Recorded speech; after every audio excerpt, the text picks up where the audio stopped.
Hopefully with Tacitus today, your pushback channel, and thank you for joining this audio live stream. In this essay, I'd like to talk about how the social and economic structure of the West changed from the 1950s and how it's morphed into the globalist crony capitalist model that we see today, where you get big pharma and the military industrial complex type thing. Really, you've got probably a dozen companies that run the world, and they have their meetings at Davos and that sort of stuff, and they bring their flunkies in, the media who deliver the propaganda narrative to the masses, or the persuadable public as it's contemptuously known as. But I just want to talk a bit and look at the forces that shaped the situation in the 1950s and how they changed and what changed, and some of the key changes that have led us to where we are today. Because what we're looking at today in the Western economies is a very anti-market forces.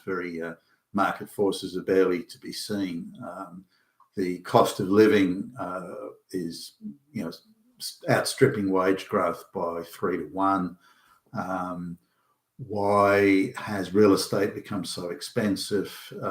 Why are rents out of control? I don't think anyone disputes that rents are out of control. And you're looking at someone on an average wage paying just an average, like even the low end of the average rent, and they're looking at more than 50% of their income having to go on rent. So, and this is, of course, changing the very, very social and economic structure of our society. So let's go back to the 1950s. Now, we need to understand that say, from 1930 to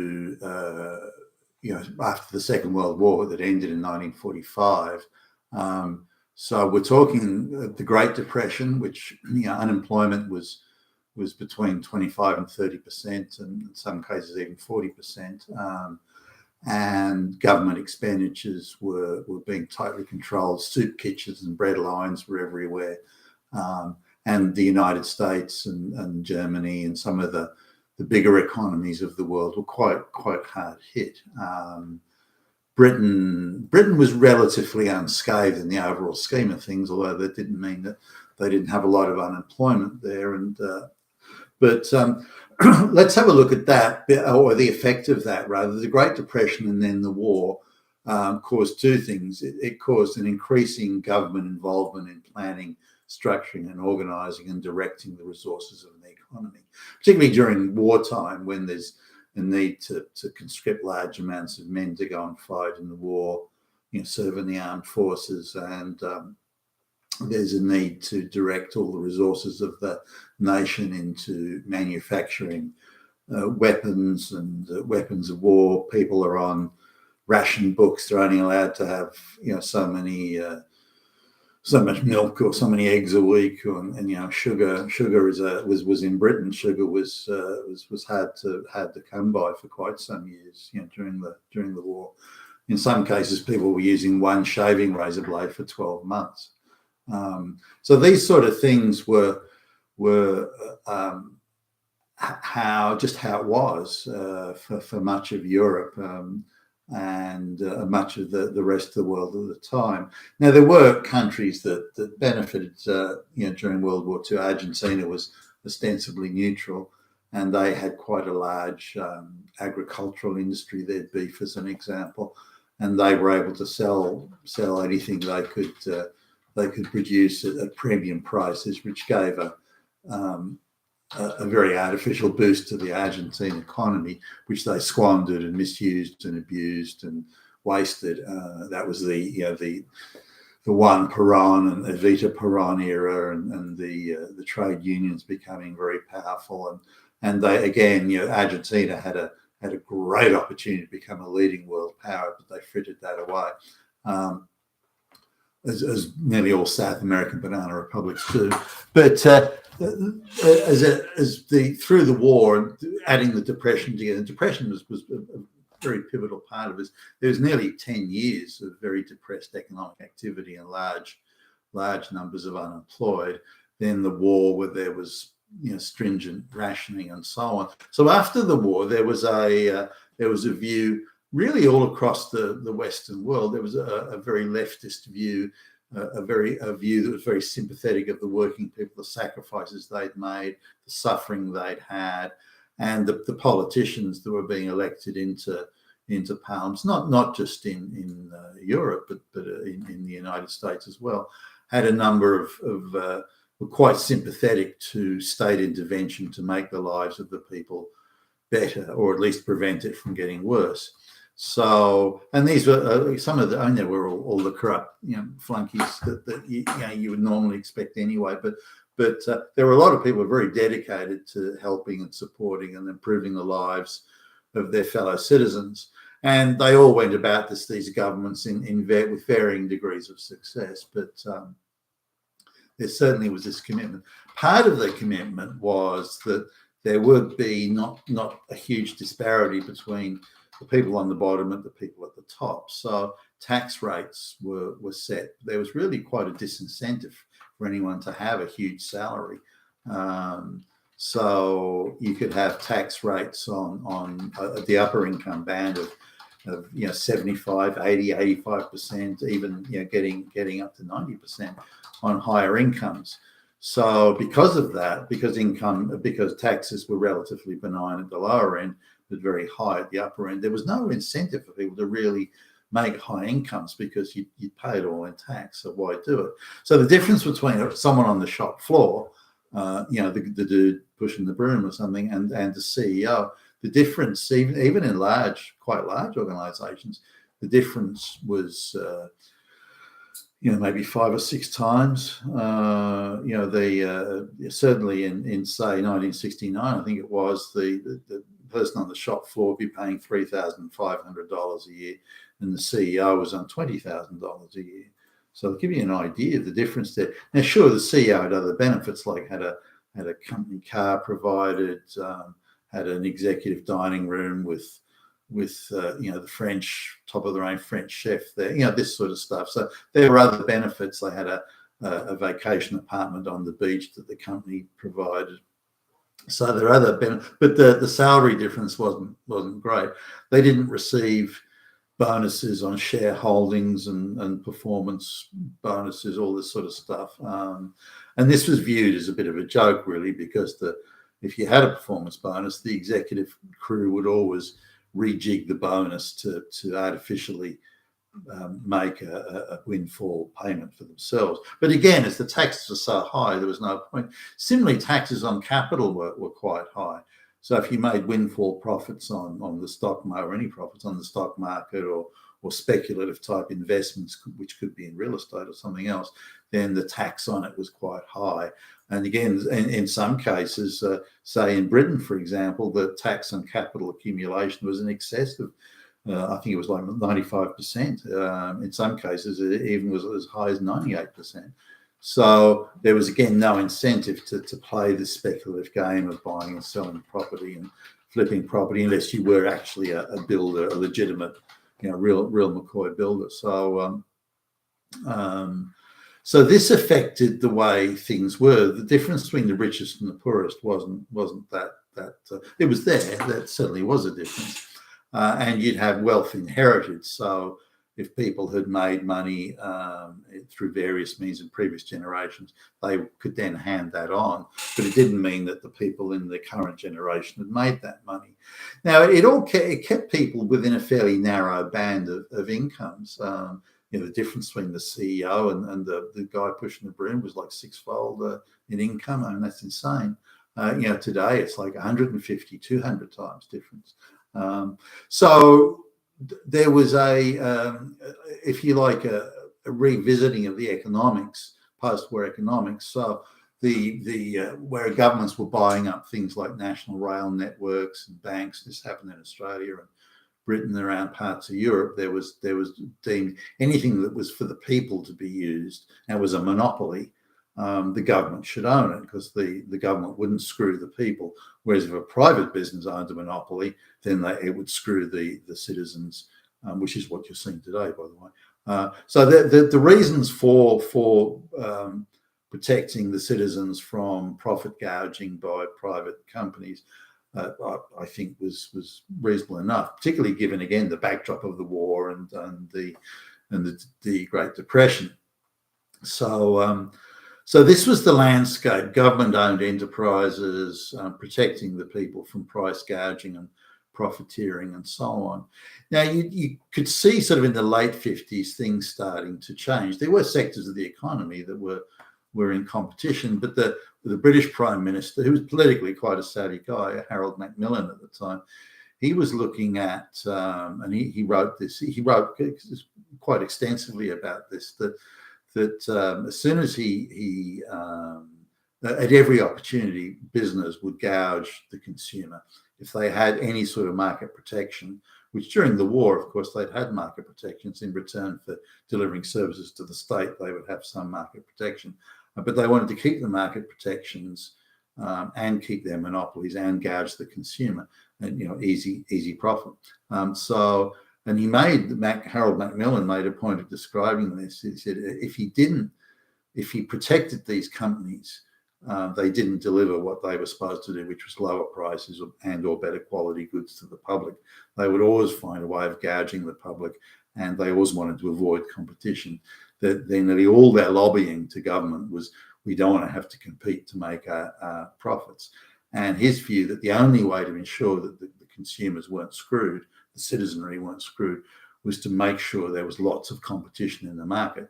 That if it was going to be a proper market economy, it had to be a competitive one. So he didn't want to open up the market to take off the controls and go to a free market if he was going to leave monopolies in place or oligopolies or so on. And of course, he's absolutely right in that really the only way to keep business honest was competition. If you're going to screw the customer, but the guy down the road isn't going to screw them, then you won't screw your customer. You can't afford to. The risk is too high in a competitive marketplace. This was noticed in the 1950s. Now, as time went on, and really you're talking sort of going into the late 70s and moving into the 1980s, the Western bodies politic, and already globalization was an issue, bringing women into the workforce and destroying the nuclear family. This was already a process that was in train. But the idea of being how can business make profits without having to compete, there was still an energy around to achieve that. So the lobbying was, we don't have to compete because that cuts our profits. And we see this all across the Western world, really, particularly in say Britain and the United States. The English-speaking economies. This is really where this started to kick off, where the government started selling assets like rail networks or like energy grids or water resource systems and so on. Started selling these off to the highest bidder, and of course, businesses or capital wanting monopoly rushed at this because it was a guaranteed profitable enterprise.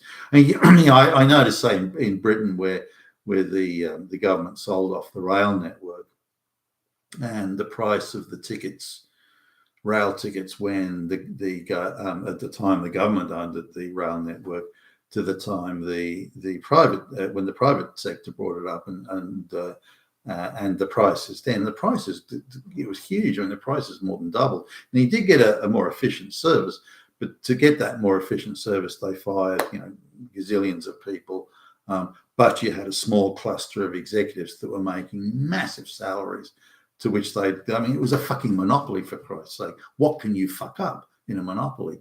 So you had these socialite flunkies that were being shoehorned by big money to be the ostensible CEOs and C-level suite executives in these monopolies, and being paid massive money to do it. But the profits were massive, windfall profits. It was a fucking monopoly. I mean, what do you expect? So these sort of private capital then got led off let off the leash and was allowed to go out and make investments and pursue these windfall profits. Now, new businesses were created or expanded, and many went to the wall. But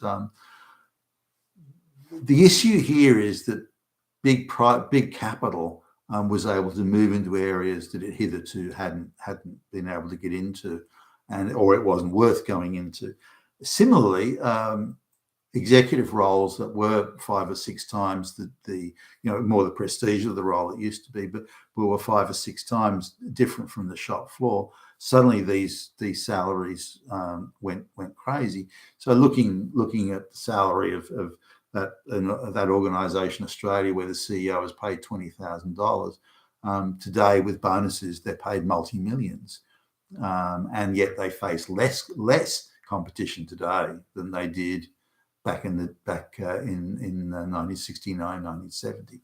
So there's less competition, less work, less to do, less risk, much less risk, and yet the salaries are out of control. So why are salaries so high when the job requires much less risk than it did? Now, this is what crony capitalism is, where people are paid not for their performance, not for their achievements, or not for being able to compete successfully in the marketplace, because there's no fucking marketplace in this particular segment of the economy, and yet they're able to be paid vast sums of money. Similarly, if you look at how bonuses are structured, and I've had a front row seat at watching some of these bonus structuring things. There's a company that's losing money, is badly run, and again they've been given a monopoly in their little sort of segment of the market and access to large amounts of capital. And they, the C-level guys, the CEO and his buddies, and he's got all his buddies there. There's no one there who's qualified to be doing it, which is again a sign of crony capitalism. And they're discussing how the bonus structure is going to work, and they know they're not going to make a profit.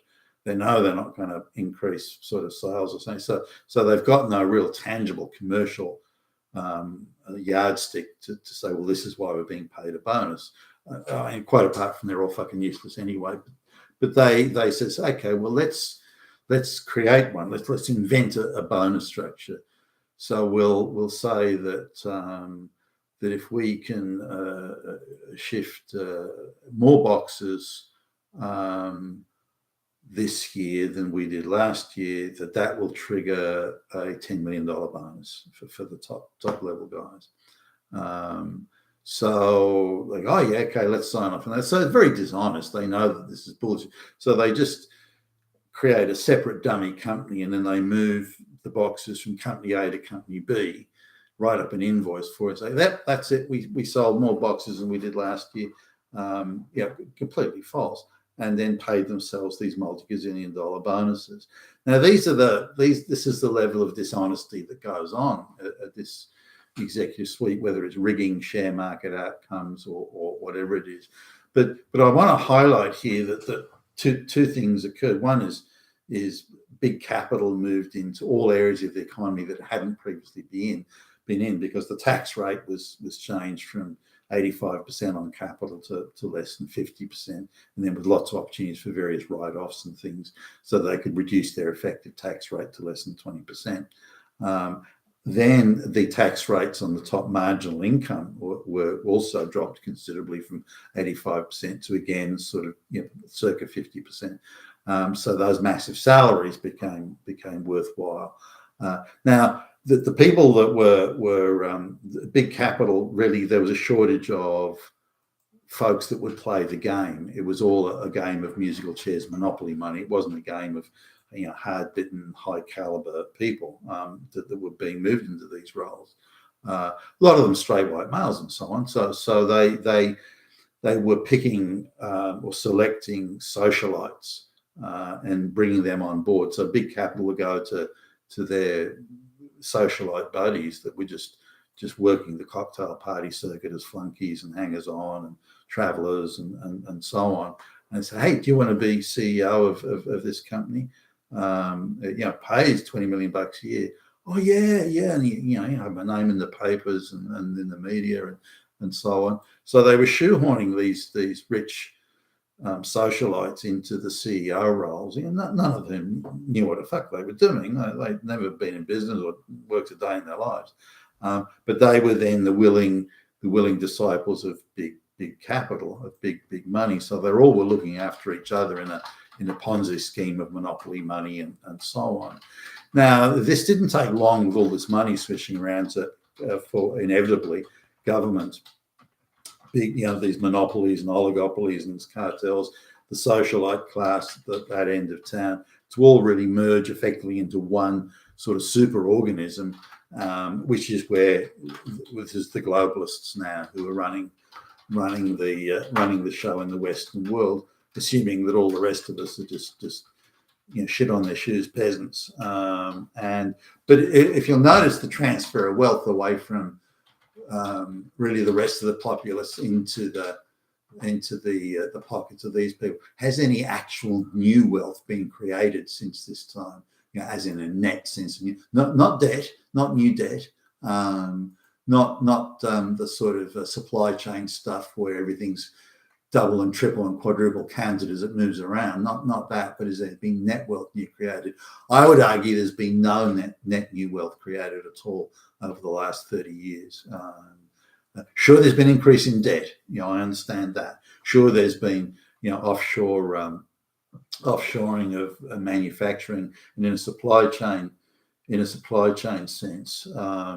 Because little bits made here, little bits made there, and then things are shipped and moved back and forth. They can say, well, world trade's increased fivefold. No, it hasn't. You're looking at a lot of transshipments and back shipments and cross shipments.